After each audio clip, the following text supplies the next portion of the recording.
Now let's decorate our frozen chocolate mousse with our whipped cream in our pastry bag. We're just going to make very simple circles all the way around the edge.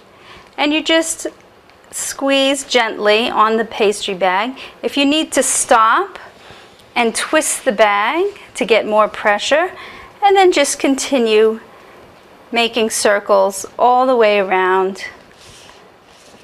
Whipped cream is very forgiving in decorating. Pretty much anything you do is going to look good.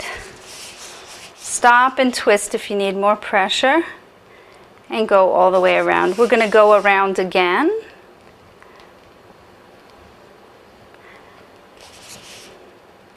We're filling in most of the top of the cake. And just twist that bag and keep going. And we'll go around one more time to fill in the center. And just a little on the top. Now I'm going to sprinkle our cake with a little bit of dark cocoa powder, just as a compliment.